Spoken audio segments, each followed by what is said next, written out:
go ahead over there and I'll get the catch going over there too.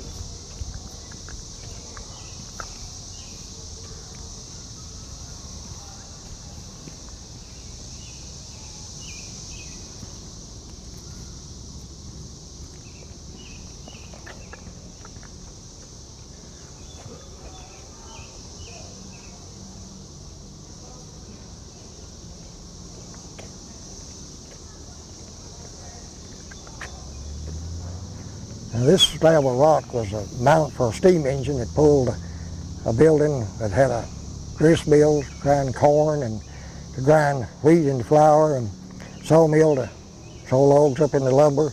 And you can see right here where the vibration of the engine rubbed the groove in it here. And of course these holes here, some of them filled in with concrete, some of them not. That's where the engine was bolted, actually bolted down here. I don't know whether this is one of the original bolts or not, but I presume it is. They probably drove it on down in here. Yeah, it looks like it. And this is about 5 or 6 miles southeast. I was up here. It's still privately owned land. So how did it wind up here at the park? Well, they brought it in here when they was fixing the park here, and I don't know how they got it here. I never did think to ask Mr. Hulston how they got it down here, and there's nobody else around now that I know of that could ever tell me how it was done. Did you work here at the park? I worked here off and on for 4 or 5 years as part-time, and then I come here regular in 68 and stayed till 73, and then I went across the road, which I had worked back and forth with the park and the forestry division, and then I went to work regular in 73, in September 73, with the forestry division until I retired the last of August of 90. Are you from here? Yeah. I grew up here on the park here? Well, I growed up east of it, and my grandmother's farm up there, and then I live over here on Chicken Road, which the forest land comes up within about a half a mile from Chicken Road where I live at. I can hear the turkeys are gobbling across back over there, and sometimes it gets aggravating hearing the coon hunters keeping you awake half the night back there. But it's all right. I mean, I can remember, of course, I'm old enough to know that the park wasn't here. You go along, come out, that road up down the turns and goes out by the tool sheds out there. Mm-hmm. Burnt House Road was where you went through there, and they had some roads that cut off and carried you across country over there to the road that come from Noreen going into Harrican and places like that. They're just old gravel country roads. And there's several people, well, just a whole lot of houses back up there in those woods at that time. Mr. Lanham had just left here a while ago. I think he said he was born in the Lanham house, which is over there right below the Grove Lodge. Mm-hmm. And I didn't know him as well as I knew his father, and never did know his mother. But his first cousin was the forest ranger out here for several years. I worked with him every day for a long time. And I went to school with some of his older brothers, and I know the Lanham family, but he owned, I forgot how many, several acres right in here at that time. And I had been told, now I don't know whether this is so or not, Mr. Hulston could barely verify it, but that cave in there, a tornado came through here several years ago, and there's a Jackson family that lived around here somewhere, and they got in that cave getting away from the tornado, and I've always been told that was the reason it's called the Jackson Cave. No, I asked them, no one that I've talked to so far knew where the name Jackson came from. Well, that's what I've always been told. That's been so long ago that I really don't know. But that's what I've always been told. Yeah, this other cave over here, little hole right over here across the top, I believe that's called, what is it, Hermit Cave? I don't know, but you just could go down inside it and go way back in there. It had electric lights in it and everything where you could go several feet back inside of it. The handrail is still in there. Yeah, but one of the big rocks slipped over the entrance of it. They had to discontinue using it. But it had electricity down in it. I've been in it several times. But that thing there, if I should call it that, I went in it one time and went all the way back down to the river. But after I started working here, I've seen big rains come 4 or 5 miles back in towards where I live and never settle the dust here even. And it'd come out with such fury, it'd roll back over like that out from that narrow neck of it there, just so high to come out under the pressure, roll it back. And that's the reason that I don't go in it anymore. I know, for example, one evening I used to work overnight, come in at 5 o'clock and work 8 hours. And I come up, always park my car at that time, right on the other side of the building there. Well, the senior ranger, Mr. Hayes, he's standing there in the door of the concession stand, which is in this end of the building over there. And he said, "Tom, have you had any rain at your house?" And I happened to think, I said, "Yes, sir, Mr. Hayes, it works my driveway away." He said, "Get in this truck here and let's go up on, you know where the well is up on top of the hill?" He said, "Let's get up there and get that pump stopped." Well, we got up there, and I run in the filter house while he was getting in the well house, and it just began to bring up a little dingy water. And it hadn't even settled the dust. I had to look down, and he asked me about the rain. I had to look down at the ground and see it was still perfectly dry. And they had a great big storage tank up there, and a lot of times there wouldn't be anybody around, say in the middle of the night, to go up there to shut the pump down, and he'd pick up muddy water and put it in the bottom. It'd finally filter itself down into the bottom of that big several thousand-gallon tank, and you'd have to go in there and take your shoes off and roll your britches up and take your corn scoop in a 5-gallon bucket, and somebody else step on top and pull the bucket up, and you fill it up with mud, and they take and dump it till you got all that out, and then backwash it and run fresh water in it. And that was quite a job. That was before they got city water in here. When did city water come through? Now, I've been trying to think of that. It come in here somewhere between 68 and 73, and that's all I can tell you. Close enough. I was working here whenever the line runs down on the east side of the street over there, and they dug about where those cars are coming just straight over from the ball field over there. They dug into that bank, and we had to go in there one winter then, or the following winter rather. There was big snow on the ground. The superintendent said, "Now's the ideal time to sow seed on that, where they put that water line under there." So there's only 2 of us working that day. The other fellows couldn't get here. So we got our seed and everything and went out there and sowed seed all up and down the bank, and it come up just as thick as it can be and pretty whenever it finally got time for it to grow again. And so that's just one of the many jobs that we done here, like I was saying about fixing that, all in those, that cedar and stuff in there.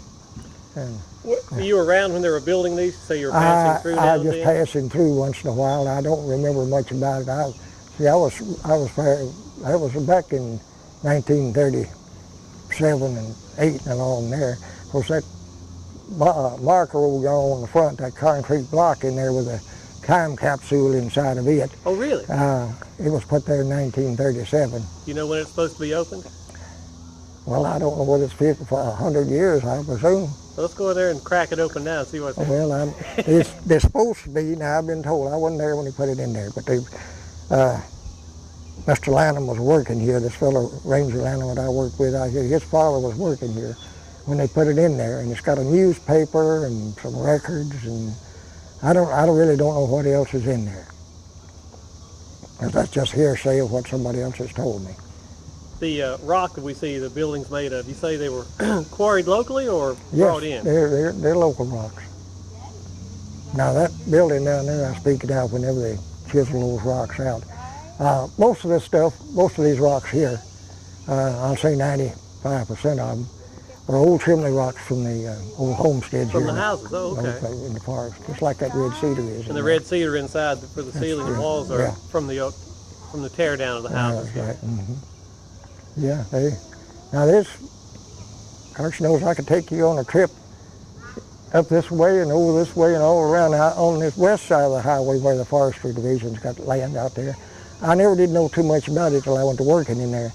But I was raised up and walked through these woods and visited people that lived in the eastern part up here, and you'd be surprised at how many houses old chimney rocks or foundation rocks or houses up through there that you'd find today. Still there?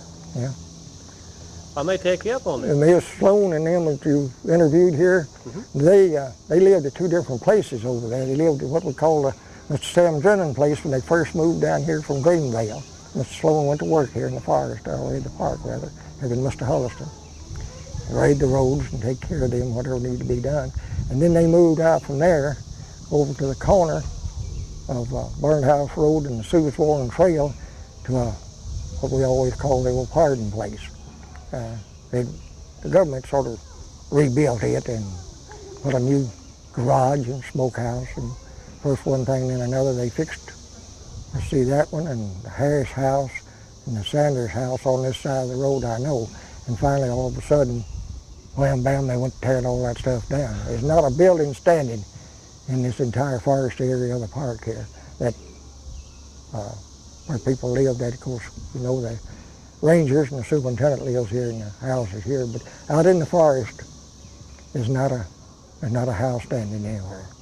And I think, if I'm not, I guess the ranger's done gone, he can back me up, but we've been to all of them. I believe there's 22 or 23 old family cemeteries in the forest out here.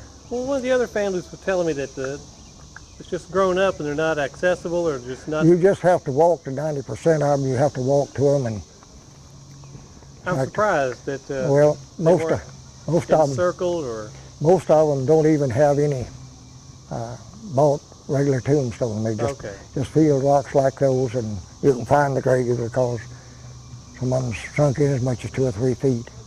I know I had a great uncle and his wife buried up here what they call the Harris Cemetery, and he never did want to buy a rock for him to put up there. He made a nice cedar pen, had nice 4 posts that had been sawed out, squared, and then nice cedar paneling all around that. But he died when I was about a year old, and that's been 71 years ago. And he never would make any explanation that my mother and him ever knew why he wouldn't. His wife died years and years before he died. And he never would explain to him why he didn't want any rocks put there. And all they are in that whole pretty good sized small family cemetery, if you want to call it that, there's not a regular tombstone in there. And there's only, in the entire thing, is only just very, very few bought tombstones in them. They just use these old, oh yeah? They've got a whole lot of, as I said, several family cemeteries scattered throughout the area. And you'd be surprised it's the one that's not in the park or in the forest. They're just over the fences like that you can see as you drive. You used to see them, you could drive around on the trails.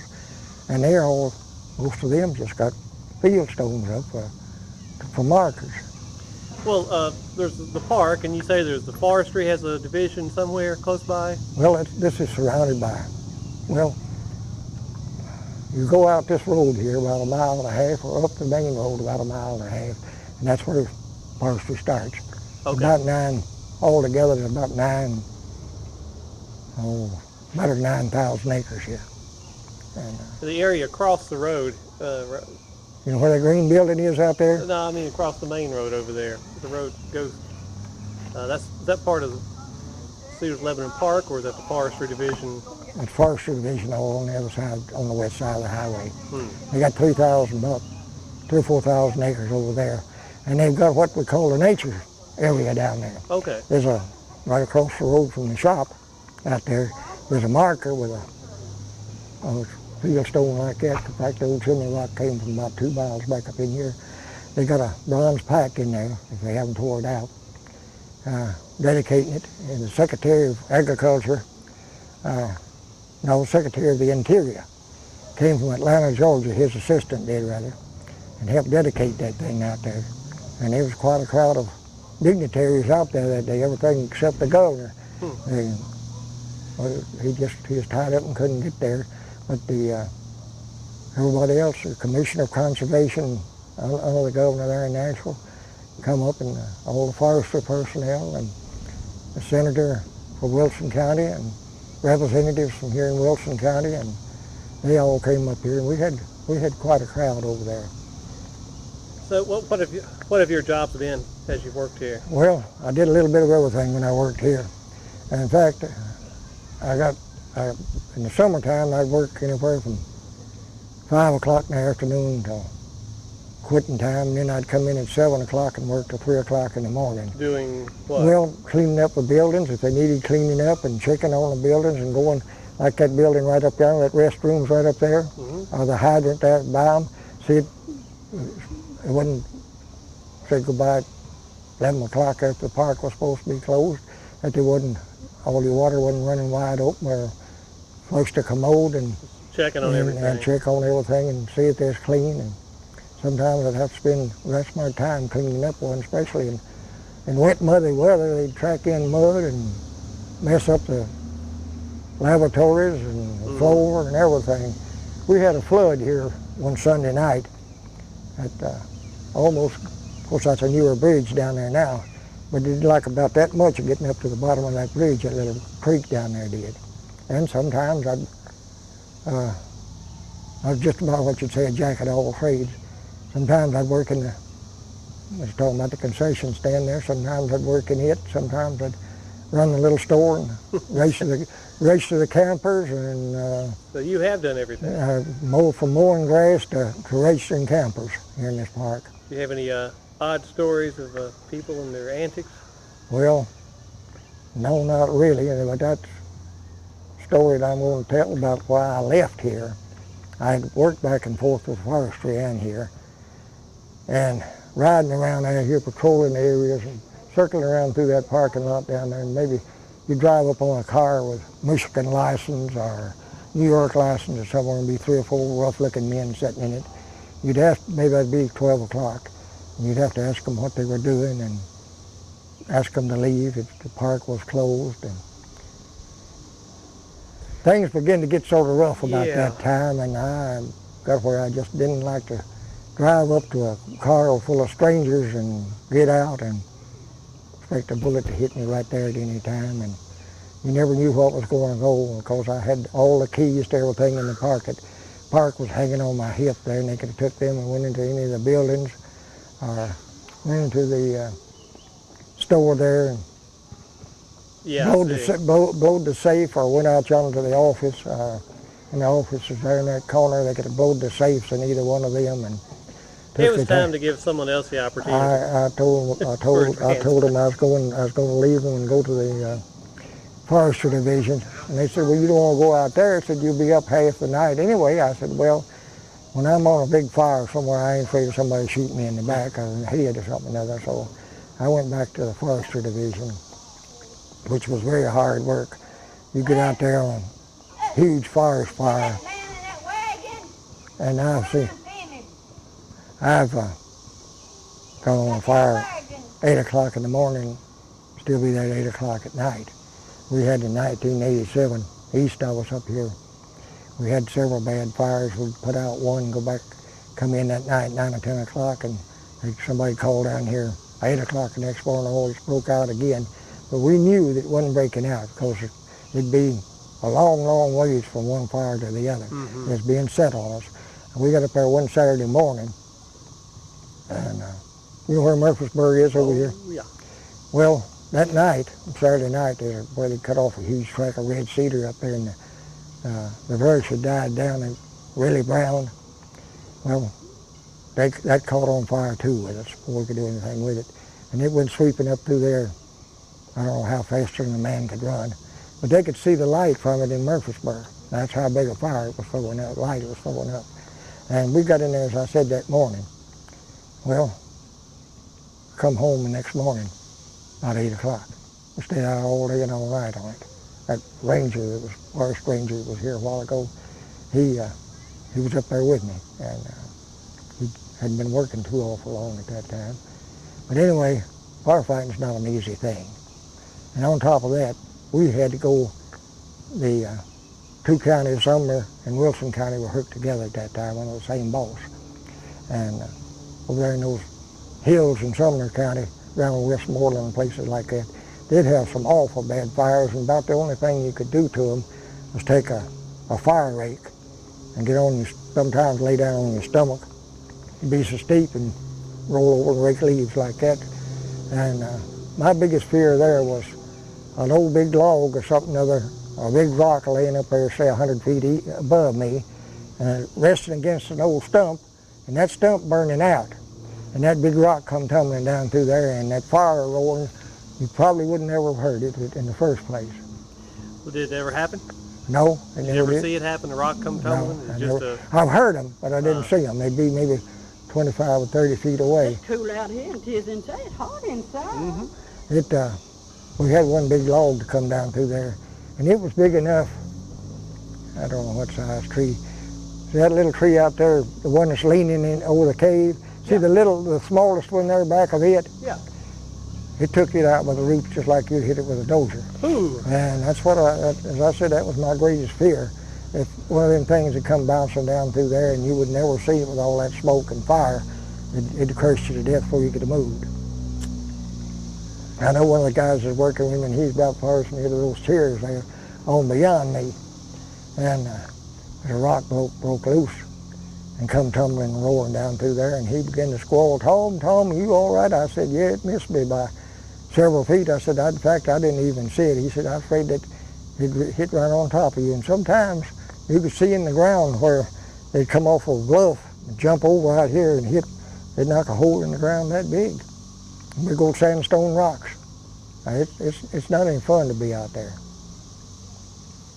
Another thing we had a problem with, people won't get out of your way in traffic jams, even when your siren are running and your red lights are flashing. They'll sit there and look at you just like you done lost your mind. They ought to be give tickets, but I don't know if anybody ever got one. When you're trying to get to a fire? When you're trying to get to a fire. They said, oh, that fire won't hurt nothing.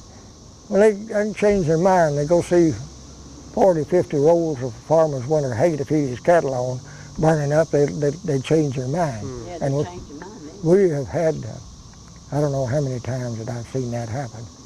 We had one man that lost 75 rolls at one lick. We got down there, the fire was all over the top of it, just like he'd took something and spread it over him. But when I got to the back of his barn, the shed was already on fire inside of it. I run my hose pipe in there and watered it down right good. And some men had got there, fortunately, before we did, and had a little short hose pipe and a hydrant out in front of the building, and they'd wet all of that down. And he had two, if I'm not mistaken, Mr. Rowland could have told you maybe better than I could, but I know he had one brand new tractor in there, plus a lot of other farm machinery, and that's more of a bale hay up in his loft. And he would have lost something, sure enough, if we hadn't got there when we did. But we couldn't do anything to save his hay. It's for the simple reason you cannot put out a roll of hay when it catches fire. The only thing you do, if you can get to it, it's on the outer edge of your rolls of hay. Take your caterpillar and your bulldozer and push it out where it won't burn anymore, and just lay there and burn. Well, how's the park changed since, say, the 50s and up till tonight? Oh, it's changed an awful lot. Back in the early 50s, from here down to the creek yonder, where the bridge is, and up to that old big shed with a rock floor in it up down that picnic shelter, at one time that was all the park there was here. Oh. And you know where the little rock building is across the street over there? Mm-hmm. That was a Delco plant where they kept the Delco engine in when they first built the park. They didn't have any electricity running in here. And I don't know whether you've noticed it or not, but these pyramids of rocks sitting, there's one right up there in front of that rock building. They had 3 posts stuck down in them and a little globe light sitting up on top of that. That was what you'd call the street lights around here. Oh. And so as I said, they built that assembly hall down there since it was one of the best picnic areas they ever had here. For some reason, I don't know why they built it in there. But anyway, I've seen the two. I've seen the new office built, both where Buddy lives and where the superintendent lives. This building right over here, this rock building here, wasn't built for a dwelling house. It was built for a small group lodge. If you ever go in it, you'll see one great huge room and 3 or 4 bedrooms around it. And I've seen that changed, and so the big new group lodge built over there. And when did camping start out here? It started somewhere in the early 60s. I'm not going to say. There wasn't very many campsites in '64. And if you wanted electricity, there's 2 or 3 big cedar trees up in front of the old maintenance building over yonder. And they run electricity to them and put places on where you could plug your cords in. And that was the only electricity there was in the park at that time. I mean, for camping. And finally they built a campground this side of there. They didn't have any electricity anywhere. The new maintenance building is. And they finally worked on this one right over behind this rock building over here and got it started, but it didn't. The only thing that had electricity was the bathhouse. And I helped put in the septic tank, or field lines for the septic tank rather. Mr. Myers, one of the rangers here, took a gravely mower with a rotary tiller in front of it and dug the lines, and we shoveled it out behind him, but we got all the field line in over there. And they had built, I don't know what time they built, that is the second bathhouse that's been built in beside the store, and that's the second store they built. And we had to put in that campground behind the store, we had to put in all the water lines there, take a ditching machine and dig the lines. And somebody had already gone in there previous to that and put down a network of electricity. Ooh. And all we could do, after we hit the first 2 or 3 pieces in there, and nearly knocked us down handling that machine, the superintendent, he come running out there and said, hold it right there. And he went to the switch and throwed that, and he said, we said, well, we're going to he said, it don't make no difference, we've got to have the water. And said, we don't know where them things are at underground in the first place. He said, tear them up, dig them up, we'll tear them out, and get electricians to come in here and lay a new bunch of lines. So that's what happened there. Me and a fellow by the name of Walter Thompson, you remember Walter? He passed away a couple of years ago with a stroke. We took that machine and dug all that place up out there. And then the other campgrounds had water lines running around the camping areas along the driveway. And that was about it. They had electricity back there the year round where behind the camp store. And they made a goof on the bathhouses. They fixed the one across the road up there in what we used to call number 3 camp area. They fixed a fine bathhouse up there and put electric heat in it. And that's the only electricity they had is in that bathhouse, and your campers was going to have to get by the best they could. Yet over here where the bathhouse wasn't winterized was electricity for the campers to use. So we had to get busy, the maintenance man did, Mr. Qualls, and I helped him a whole lot of the time, put insulation in that old building and stopped up the louvers on the end of the building and everything like that, and put electric heaters, swung electric heaters down where you keep it warm in the wintertime. And they finally, I reckon, I'm not sure, as I said, I left here in '73, but I think they've got electricity at all the campsites over there now. I'm not sure on that. And water at most of them too, or did have. So what are you doing now with yourself? Not anything at all, because my heart went bad on me, and I'm a diabetic, and I got a You don't halfway. need to talk so much. Look who talking. It's bad on your heart. I got a halfway bum leg. I got a ruptured disc in my back, and You need to get a chair and Whoa. sit down. All that from I'm working good. for the state? no, none of it's blamed for the state. I hurt my back. I reckon that's what done it. That's what they said. I cleaned out the trunk of my car one night at home after I got home from work, and when I went to put my spare tire back in it, Boom.